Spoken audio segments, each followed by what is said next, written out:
Olá pessoal, sejam muito bem-vindos ao canal Feng Shui Tradicional. Meu nome é Mike e hoje é o terceiro vídeo da série sobre Feng Shui.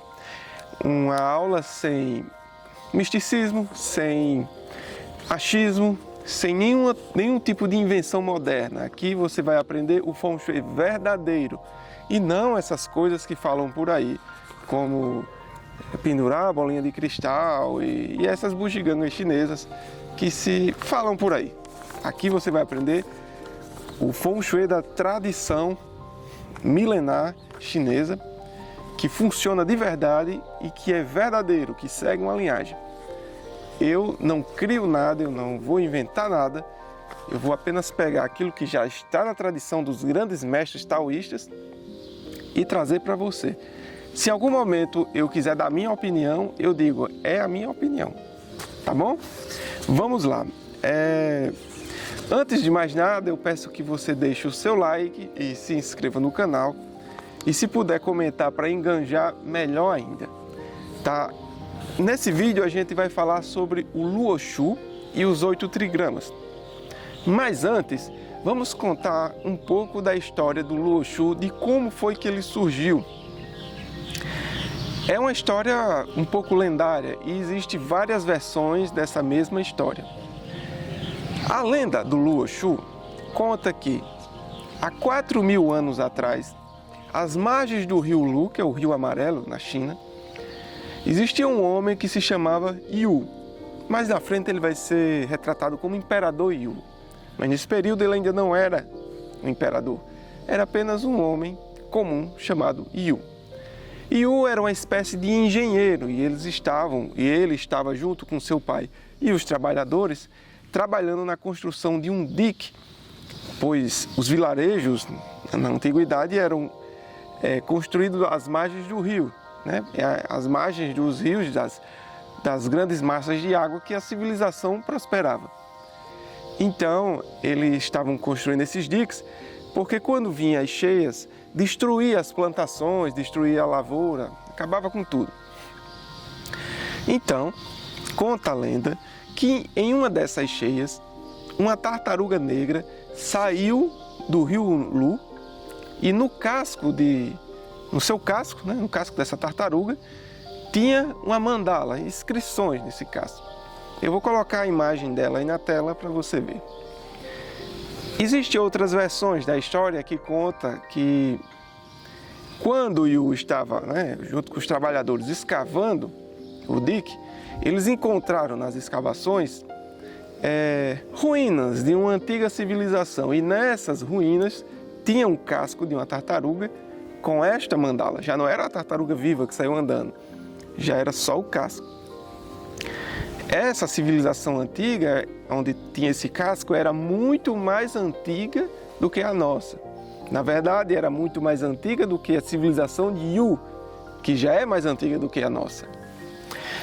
Então, de posse dessa mandala, desse instrumento, Yu conseguiu ele conseguiu unir todas as tribos da época, da região, e se tornou uma espécie de líder tribal. Como não existiam cidades, eram tribos, ele se tornou o líder. Então ele é considerado o Imperador Yu, embora naquela época ainda não existiam imperadores. Não era a época dos imperadores ainda, mas para a época era como se ele fosse um. Então essa mandala trouxe para Yu muita sabedoria e uma capacidade de governar a região naquela época.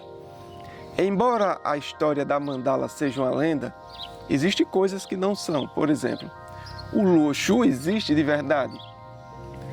Existem inclusive registros de que Yu existiu de verdade. Existem registros até que o pai de Yu também existiu. Então, a existência de Yu, do pai dele e da mandala é inquestionável. A forma como essas coisas aconteceu é que a gente não tem certeza. Essa mandala do Luoshu, ela viajou pelo mundo, viajou ao Egito, viajou pela Europa. Quando chegou na Grécia, Pitágoras, de posse dela, ele ficou tão impressionado que batizou essa mandala de o quadrado mágico. Ele chamou de quadrado mágico porque ele encontrou algumas coisas curiosas nesse quadrado. Veja só aí a tartaruga e eu vou colocar a tradução desses símbolos, né, em ordem numérica. Você vê onde tem 9 pontinhos, a gente bota o número 9. Onde tem um pontinho, a gente bota o número 1. Onde tem 3 pontinhos, a gente bota o número 3. E assim por diante. Então vai ficar assim, como você está vendo na tela. Pitágoras viu que 4 mais 9 mais 2 era 15. Se você fizer a soma dos números na horizontal, sempre vai dar 15. 4 mais 9 mais 2, 15. 3 mais 5 mais 7, 15. 8 mais 1 mais 6, 15. Se você fizer na vertical, 4 mais 3 mais 8, 15. 9 mais 5 mais 1, 15. E 2 mais 7 mais 6, 15.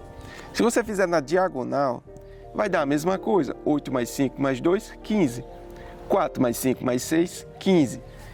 Não importa a ordem que você escolha, sempre vai dar 15. Pois bem, também está associado essa mandala do Luo Shu, tal como a mandala do vídeo anterior que a gente falou, que é do Retu, está associada aos 8 trigramas do I Ching. Se você observar, o 9 está associado ao trigrama Li, que é fogo, está ao sul. No norte você tem o número 1, que é o trigrama Kan, associado à água. A sudoeste você tem um trigrama Kun, número 2, né? Associado à terra. No leste você tem um trigrama Zen, trovão, associado à madeira. No sudeste você tem Tsun, o vento, associado à madeira também, só que é um tipo de madeira diferente. Enquanto Zen é uma grama, tal como essa aqui, Tsun é uma árvore grande, um tronco maduro já, uma árvore volumosa. O 5 não tem nenhum trigrama associado, ele representa o elemento terra porque está no meio.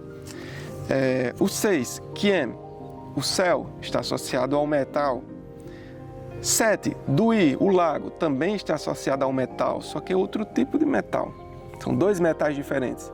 Enquanto Qian é um metal denso, como uma bigorna, Dui é um metal mais refinado, como uma espada, por exemplo. A 7, né? Agora o 8, Gem, montanha, associado à terra também, só que é outro tipo de terra diferente do 5 e diferente do 2, certo? E aí, 8, né? 9 a gente já falou, que é o trigrama Li, fogo. Então, cada trigrama e cada sequência numérica do Luo Shu está associado a uma direção magnética, uma direção dos meridianos magnéticos da Terra, assim como o Retu também está. Bem, cada pessoa também tem um trigrama pessoal. A gente pode fazer o cálculo do trigrama de uma pessoa. Assim como uma casa, um imóvel onde você vive, também tem um trigrama específico. Existem casas, imóveis, onde as pessoas vivem, apartamento, ambiente de trabalho, seja o que for, que são muito benéficos para algumas pessoas e não é tão benéfico para outras. Isto, entre outras coisas, tem a ver com o trigrama pessoal de cada indivíduo. Se uma pessoa é do trigrama Li, fogo, e o imóvel onde ela mora também é do trigrama Li, fogo, excelente, é a melhor combinação. A gente fala dos trigramas, né? Em Feng Shui a gente aprende os trigramas do grupo leste e do grupo oeste. O grupo leste é o trigrama Sun, Zhen, Li e Kan. Kan é água, né? Li é fogo, Zhen e Sun é madeira. O grupo do trigrama oeste é metal, né? Qian e Dui, e as terras, Kun e Gen, montanha. Se você é do trigrama do grupo leste e mora numa residência cujo grupo também é leste, é muito bom. Você pode extrair 90% do potencial energético do ambiente.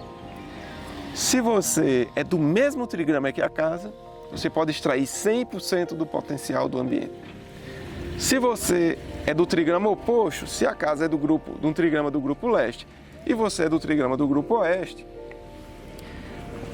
não é boa para você. Mas com um bom Feng Shui ela pode se tornar boa, mas não tão boa quanto seria se fosse do mesmo trigrama que o seu. Bem, deixa eu tentar lembrar aqui o que é que eu ia dizer. Deixa eu ver se está aqui anotado meu...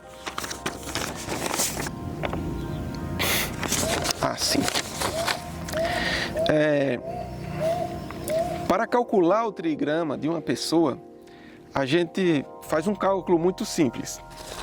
Se for uma pessoa do sexo masculino, a gente soma os algarismos dos números do ano da pessoa. Vamos imaginar uma pessoa que é do ano de do sexo masculino, que é do ano de 1992. Então você pega 1 mais 9, mais 1990, 1 mais 9 mais 9 mais 2. 1 mais 9, 10, mais 9, 19, mais 2, 21. Você tem que somar até ficar um único algarismo. Então, 2 mais 1, 3, né? E aí você subtrai de 11. 11 menos 3, 10, 9, 8. Então, uma pessoa que nasceu em 1992, ela é do trigrama Gem, montanha, número 8. Veja a mandala aí na imagem que eu vou botar. Certo? Do sexo masculino, soma os números do ano e subtrai de 11. Agora, se for do sexo feminino, já é diferente. Você soma os números do ano, da mesma forma, até chegar a um único algarismo, certo? Até chegar. Vamos imaginar aqui uma mulher, uma pessoa do sexo feminino, que nasceu em 1995. 1 mais 9, 10, mais 9, 19, mais 5, 24. 2 mais 4, 6. Agora você soma esse número com 4. Então, 6 mais 4, 10. 10 não dá, porque é 2 algarismos, então você soma novamente 1. 1 mais 0, 1. Então, essa pessoa é do trigrama Kan, água. Número 1, você pode observar novamente na mandala. Com homem, né? Sexo masculino soma os algarismos e depois subtrai de 11. Se for mulher, soma os algarismos até chegar a um único algarismo e soma mais 4. Eu vou deixar aí a imagem na tela para facilitar o entendimento. Cada trigrama ele está associado a um elemento, está associado a uma direção cardial, uma direção magnética, está associado também a um aspecto da personalidade do ser humano. Então, cada pessoa que carrega o trigrama, um determinado trigrama, ela tem a predominância daquele elemento como pano de fundo da sua personalidade. Ela não define a sua personalidade diretamente, é como se fosse um pano de fundo. Para você conhecer a sua personalidade, segundo a cosmologia chinesa, você já entraria na parte do que a gente chama de astrologia chinesa, né? Que não é astrologia, porque não tem nada a ver com astro, tem a ver com os ciclos do tempo. E o nome correto seria Bazi, que traduzindo é os 4 pilares do destino, onde você pega o ano, o mês, o dia e a hora de nascimento e faz um cálculo para saber quais as energias estavam presentes no momento em que a pessoa deu a primeira inspiração. O Qi entrou pela primeira vez. É como uma árvore que, se ela nascer tortinha para um lado, ela vai crescer para aquele lado sempre, né? Se for para o outro, vai para o outro sempre. Então, a qualidade do Qi que penetrou nos pulmões e que impregnou o corpo energético daquela pessoa, na primeira inspiração, vai se desenvolver ao longo da vida e vai manifestar aquelas qualidades. Mas aí a gente está falando já de outra técnica, não é Feng Shui, né? Só para explicar que os trigramas não definem a personalidade, é apenas um pano de fundo, como se fosse o pano de uma mesa onde os 4 pilares do destino, né, que são os 4 animais, estariam ali colocados, né? As informações astrológicas. Mas vamos falar sobre a personalidade dos trigramas. Trigrama 1, Kan. Quem é do trigrama Kan tem a tendência a ser uma pessoa mais flexível, né? É como a água ela é flexível. O trigrama está associado à água, o trigrama Kan. pessoas que tendem a ser sábias na vida, né? Tem uma tendência a ser introspectiva, a pensar muito. E às vezes ficam até depressivas, né? Se a água estiver desequilibrada, né? Estiver em excesso ou em falta, certo? Podem falar demais também se estiver em excesso. 2, trigrama Kun, terra. Trigrama Kun está associado ao elemento terra, e as pessoas do trigrama Kun está associado à receptividade, representa a mãe dos trigramas, então está associado à nutrição. Uma pessoa Kun é uma pessoa que cuida, uma pessoa cuidadora, uma pessoa que preza pela família, que preza pelos filhos, que tem essa tendência de querer cuidar, uma pessoa receptiva. Mas se estiver desequilibrado, pode ser uma pessoa muito sem iniciativa, uma pessoa muito parada também. Zen, 3. O trigrama Zen representa o filho mais velho. Esqueci de falar, o trigrama Kan, água, representa o filho do meio, certo? E Zen, o filho mais velho. O filho mais velho, Zen, o trigrama Zen tem a característica da madeira, né? A madeira é ambiciosa, então quem é Zen tende a ser ambicioso, tende a ser aventureiro, tende a ser explosivo, a ser enérgico. Em desequilíbrio pode ficar agressivo, arrogante. 4, trigrama Tsun ou Dzun, Shun ou Tsun, associado à madeira também, só que uma madeira grande, uma árvore velha. Está associado à resiliência, à ambição também, mas Shun, diferente de Zen, é mais prudente. Ele pensa antes de agir. E às vezes ele pode até ser rígido demais, inflexível, né? Quando está em desequilíbrio. Mas Shun tende a ter uma personalidade mais centrada, ele é ambicioso, mas ele é mais centrado. Trigrama, o 5, quando cai o 5, aí tem um porém. O 5 não tem nenhum trigrama associado. Se a soma dos algarismos, quando você encontra o trigrama da pessoa, cai 5, se for homem, vai como 5 é terra, vai para a terra número 2, Kun. Se for mulher, vai para a terra número 8, Gem, montanha, ok? Número 6, trigrama Kien, metal, o céu. Você pode observar na mandala. Representa o pai dos trigramas, é o céu. Quando os chineses antigos tinham má sorte, diziam: o céu está me punindo. Quando tinha boa sorte, o céu está a meu favor, né? O céu é o pai, também representa a divindade, né? A vontade do céu seria a vontade de Deus também. O céu é o Kien, o trigrama Kien está associado à autoridade. Quem é do trigrama Kien tende a ser pessoas que são líderes natas, né? Em desequilíbrio pode gerar arrogância, autoritarismo. Dui representa deixa eu ver, Dui, cadê Dui? A filha mais nova. Você sabe que é a filha mais nova porque quando você vê um trigrama tem 3 yaos, né?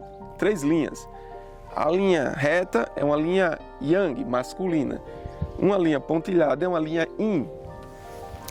Quando a linha diferente é uma linha yin, o trigrama é do sexo feminino. Quando a linha diferente é uma linha yang, então é do sexo masculino. E você leu o trigrama de dentro para fora. Então, de dentro é a linha mais velha, o filho mais velho. No meio, o filho do meio. E na ponta, o filho mais novo, ou a filha.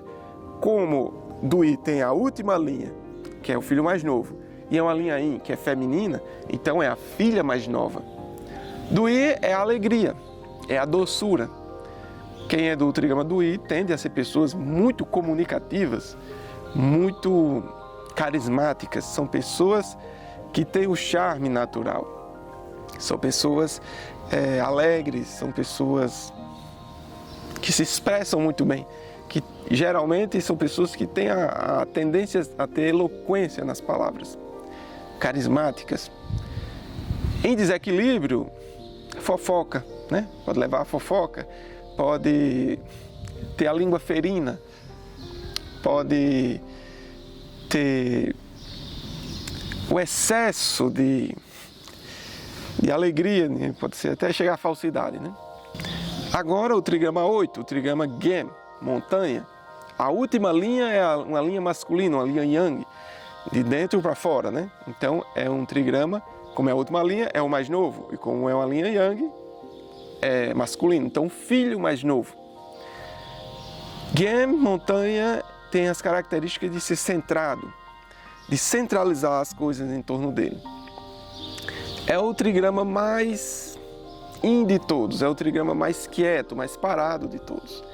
Quem é do trigrama Gem tem a tendência a ser parado, a ser lento, não é muito dinâmico, mas também tem uma boa concentração, tem características assim de ser bem pé no chão, de pensar bastante antes de agir.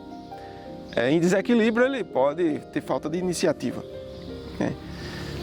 E o 9 é o trigrama Li, fogo, está associado à região sul e representa a filha do meio. Li tem a tendência, como o fogo, né, a ser muito expressivo. O fogo ele contagia, a ser muito alegre, tem muito vigor, muita energia, mas também pode se esgotar rápido. Pode ter um impulso muito forte, muito inicial, muito rápido e se gastar logo o seu combustível. Li tem vigor, consegue enxergar as coisas bem, né, representa o olho. Em desequilíbrio pode gerar problema de visão, na personalidade pode gerar cabeça quente, né? Passionalidade, muita paixão, muito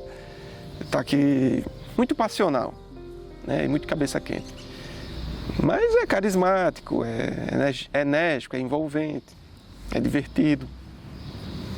Então esses são os 8 trigramas do I Ching, né? Associado ao Retu e ao Luo Shu, que ele se amalgama, né, em uma coisa só. Uma coisa não está separada da outra. Lembrando que essa não é a personalidade principal de uma pessoa, não é o trigrama. Os trigramas são o pano de fundo, tá bom?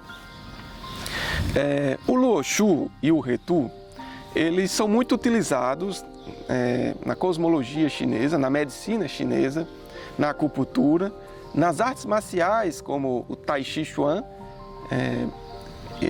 no Bazaguang, no Kung Fu, em alguns Kung Fus de origem chinesa, né? Depois criaram outras ramificações do Kung Fu, mas tem base nos 8 trigramas do I Ching e nos 64 hexagramas do I Ching. Um hexagrama é um trigrama em cima do outro, né? Então, esses trigramas do Luo Shu e do Retu, eles é a base do Feng Shui também, né? Não só do Feng Shui, mas como de todas as artes chinesas antigas. Como eu falei, artes marciais, na área da medicina, na área da arquitetura, que é o Feng Shui, meditação também, do I Ching, que é um oráculo. Não, o I Ching não é um oráculo, ele pode ser usado como um oráculo, né? Desculpa. Então, é isso. Deixa eu ver aqui o que está faltando aqui, no meu roteirozinho aqui. Bem, essas coisas às vezes podem parecer um tanto supersticiosa para quem vê a primeira vez, mas o Feng Shui pode ser tudo menos uma superstição. Não existe uma comprovação científica aos moldos da ciência moderna, mas existe a comprovação empírica, aquela em que a pessoa, através da prática, consegue comprovar. Por exemplo, quando eu comecei a estudar Feng Shui, eu aprendi assim, eu consegui comprovar a princípio, antes de observar se manifestando na vida de outras pessoas, eu observei na minha. Eu Observei a minha vida desde a adolescência, onde eu morava com meus pais e tal, meu pai, né?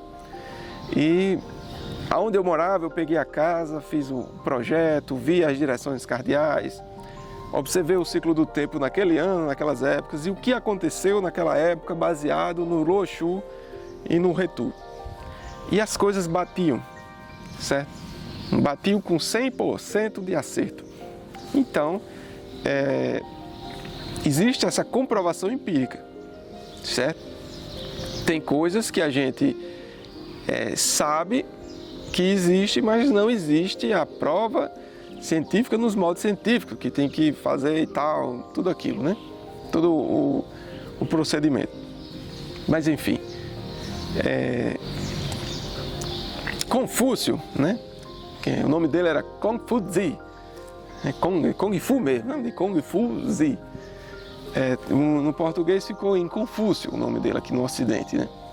Ele era tudo menos supersticioso. Quando perguntavam a ele sobre coisas espirituais, ele dizia assim, mais ou menos assim, né? Faz tempo que eu li os analéticos.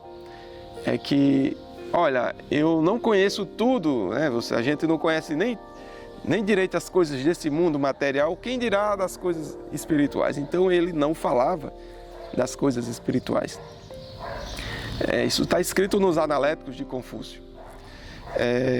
Então, veja bem, Confúcio, ele conhecia profundamente o Feng Shui, os trigramas, ele estudava profundamente o I Ching, e já perto de morrer, nos seus últimos anos de vida, ele disse assim, se eu tivesse mais 50 anos de vida, eu dedicaria todos eles a estudar o I Ching. Que o I Ching é a base desses trigramas aqui, né? Ele foi criado a partir dessas mandalas, tá bom? Então, se ele não era supersticioso, ele não gostava de falar de coisas espirituais, ele era muito prático, ele falava só das coisas desse mundo, coisas materiais. Falou isso sobre o I Ching, sobre os trigramas. Então, para você ver que, embora para nós ocidentais possa parecer supersticioso, a cosmologia chinesa, ela não é superstição. Ao estudar ela, você começa a perceber uma correlação entre os trigramas e a verdade, a realidade. Eu aprendi também de um autor que eu não quero citar o nome, que ele dizia assim, a verdade, ele dizia assim, a inteligência não é a capacidade de você aprender mais rápido do que o outro, se você aprender ligeiro, mais uma coisa. Isso não é o que caracteriza a inteligência. A inteligência não é você ter uma habilidade específica, você saber fazer algo que os outros não sabem. A inteligência também não se caracteriza por você ter um grande volume de informações, uma grande quantidade de conhecimento que se adquiriu, de cultura, que se adquiriu através da leitura ou através de ouvir as pessoas falar. Isso são aspectos da inteligência, mas a inteligência não se caracteriza por isso. A inteligência, ela se caracteriza pela capacidade que o indivíduo tem de encontrar a verdade, esteja ela onde estiver, nos lugares mais improváveis às vezes. Isso faz um paralelo com o que Confúcio falava há 2.500 anos atrás. Ele dizia que a verdade deveria ser a tônica máxima da vida de uma pessoa. Que as pessoas deveriam buscar a verdade acima de tudo, mesmo que a verdade não fosse aquilo que elas gostassem que fosse. Então, embora uma coisa não pareça, não seja agradável a princípio, mas se é a verdade, é aquilo ali que você deve se apegar. Então, é isso. Quanto mais você tem uma visão assim de querer buscar a verdade, mais aguda fica a sua inteligência, maior é a sua capacidade de perceber a realidade do mundo que o cerca. Quando o indivíduo ele não tem interesse na verdade, mas ele tem interesse em estar confortável com a realidade que ele quer para ele e ignora todo o resto, a inteligência dele não fica aguçada, né? Na verdade, ele deixa de ver o mundo como realmente é e as coisas aparecem para ele, as oportunidades aparecem, ele não percebe. alguns conhecimentos importantes aparecem para ele, ele não percebe, porque senão ele não tem a inteligência aguçada, certo? Então, quanto mais você busca a verdade, mais aguda fica a sua inteligência. A inteligência é isso, certo? Em última análise, é isso. É perceber a verdade, é conseguir captar a verdade, é encontrar a verdade. Por esse vídeo é isso. Que sua vida seja próspera, que seus caminhos se abram, que sejam seu entendimento esteja claro e que o Ti esteja sempre a seu favor.